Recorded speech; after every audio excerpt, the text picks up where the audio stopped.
Die-hard actievoerders tegen PFAS-lozingen in Dordrecht hebben een dringend advies voor de Zeeuwen. Gigantisch protesteren, want hoeveel PFAS wil je nog meer op je Zeeuwse grond hebben? Maar dat gaat dan gewoon door hoor, als je niks doet gaat het gewoon door. En verder in deze Zeeland nu. Schiet op met die kerncentrales, zegt VVD, en vrijwillig in de file vandaag.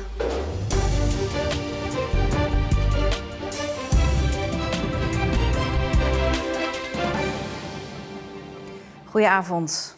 Al 8 jaar lang, elke week een aantal emmers vervuilde grond bij de poort van een chemiebedrijf deponeren.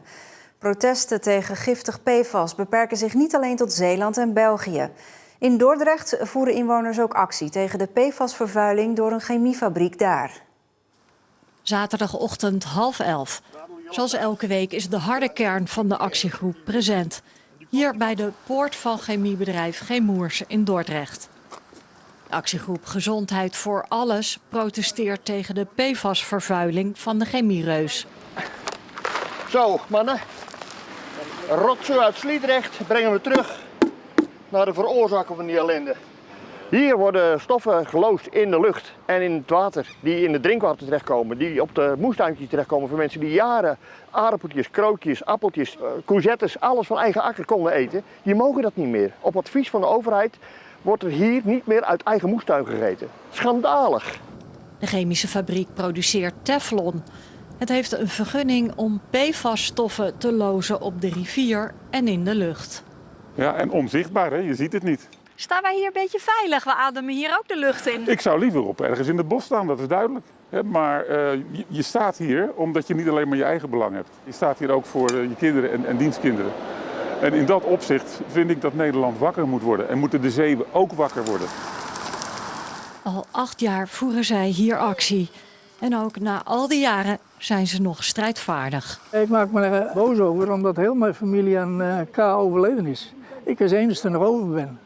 En daar doe ik het voor. Denkt u dat dat door de PFAS komt? Ja, maar alleen dit wordt niet... hier zeggen ze, het is niet bewijsbaar. Is er hier wel eens een goed gezondheidsonderzoek gedaan door de GGD? Nou, er is wel een onderzoek gedaan. Goed, betwijfel ik. Maar er zijn onderzoekjes gedaan. Een select gezelschap hier aan de overkant van de rivier zijn een aantal mensen uitgenodigd voor bloedonderzoek. Maar voor de rest wordt het een beetje gebagatelliseerd. 110e keer. En waarom? 0 uit de pijp is het ultieme doel wat we nastreven. Ik blijf doorgaan. Omdat ze steeds beloven er wat aan te doen. Maar het op heden zie ik nog weinig. Is dit ons voorland dat we ook 8 jaar lang aan de bel trekken en er niks gebeurt? Ik ben bang dat het inderdaad jullie voorland is. Want de economische belangen spelen veel zwaarder dan onze gezondheid. Ja. Wat adviseert u de mensen in Zeeland? En gigantisch protesteren, want hoeveel PFAS wil je nog meer op je Zeeuwse grond hebben? Maar dat gaat dan gewoon door hoor, als je niks doet gaat het gewoon door. Dus in actie komen, bewust worden van het probleem. Bij elkaar komen en zeggen van we pikken dit niet meer. Ik heb een geschiedenis gehoord van David de Goliath. Uiteindelijk heb David gewonnen, dat is een kleine opdonder. Daar houdt u zich aan vast? Absoluut, ja. Ze blijven strijdvaardig. Volgende week staan ze hier weer. Aan de Zeeuwen willen ze nog 1 advies meegeven. Voer actie en geef nooit op. Het chemiebedrijf in Dordrecht zegt dat de heftige reacties uit de omgeving het bedrijf zeker hebben aangezet tot het aanpakken van de vervuiling.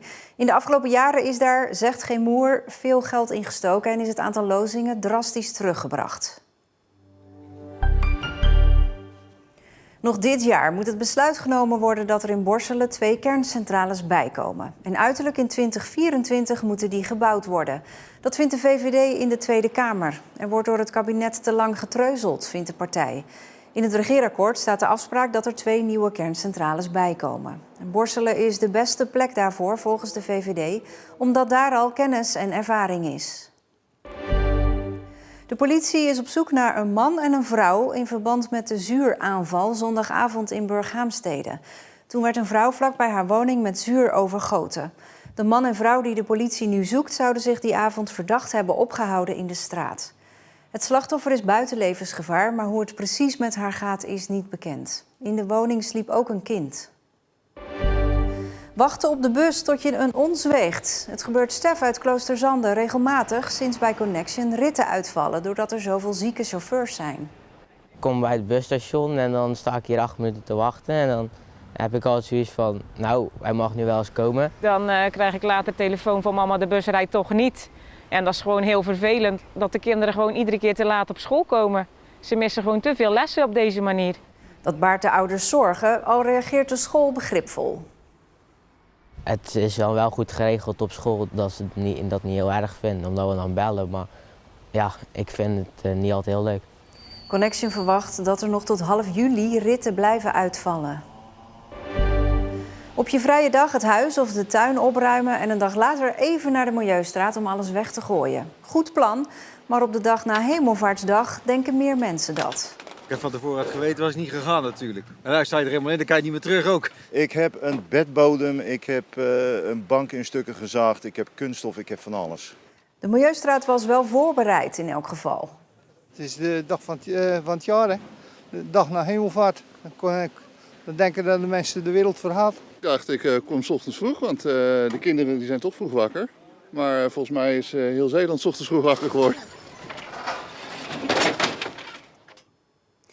Wat is er gebeurd met de bezittingen van Joodse inwoners van Zeeland tijdens de Tweede Wereldoorlog? Huizen werden onteigend en de spullen werden opgeslagen. Maar wat er daarna mee gebeurde is vaak niet duidelijk. In Vlissingen is daar nu onderzoek naar gedaan. En de roep om een vervolg is er al.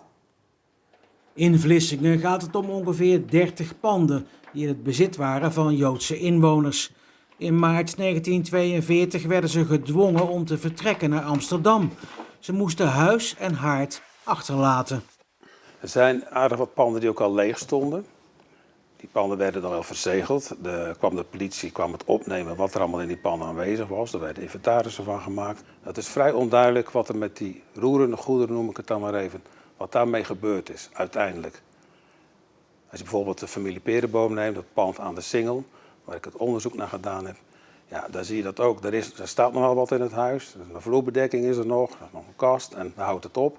En waar de rest al gebleven is, de pick-up van Max Perenboom, zijn bankstel. Zelfs zijn auto? Zijn auto, weten we niet. En de huizen waar het om gaat, raken ze ook kwijt. Wat er dan gebeurt is dat er een soort maatschappij wordt ingericht die gaat die panden beheren. Die panden worden ook verhuurd. Later worden de panden verkocht aan derden. Het wordt eigenlijk onteigend. Later vindt dan wel in sommige gevallen een rechtsherstel plaats dat naar de oorspronkelijke eigenaren niet, want die waren meestal van gast, maar of naar familie terugging. Maar er zijn ook wel panden, ja, daar weten we dat eigenlijk helemaal niet van. Dat is bijvoorbeeld het geval met de panden van de familie Hiegenlich. Ja, Bellamiepark nummer 4 en nummer 6.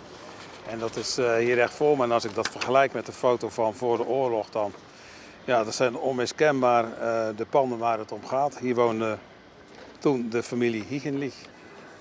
Daar liep het dus heel fout mee af. En die panden, want het waren niet alleen deze panden, het waren er veel meer. Wat is daar daarmee gebeurd? Ik weet dat er na de oorlog wel een openbare verkoping is geweest van een aantal panden, niet van allemaal. Hoe dat dan is gegaan, of er nog familie, nog nabestaanden waren, dat weten we eigenlijk niet goed. Dat is gewoon niet bekend nu?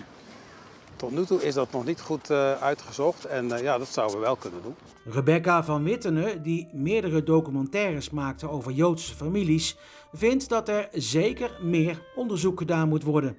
En dan gaat het vooral ook om een erkenning. Het is altijd goed om je geschiedenis goed te onderzoeken. En hier zijn heel veel vragen bij natuurlijk. Over wat is er gebeurd met panden, wat is er gebeurd met kunst. We hebben al een heleboel van die affaires gehad. En ja, daar moet je schoon schip mee maken, zo zie ik dat. Ik herinner me een stukje uit een interview met Klara Lapsowski uit Zierikzee. Die keerde terug in Zierikzee samen met haar vader, de hele familie voor de rest uitgemoord. En die ziet meisjes lopen in de jurken van haar zus. Dat gevoel.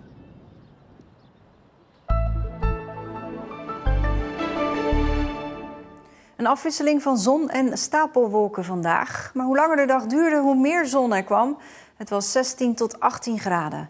Morgen wordt het een stukje frisser met maximaal 15 graden. En er is kans op een enkele bui. Zondag nog kouder en nog meer kans op regen.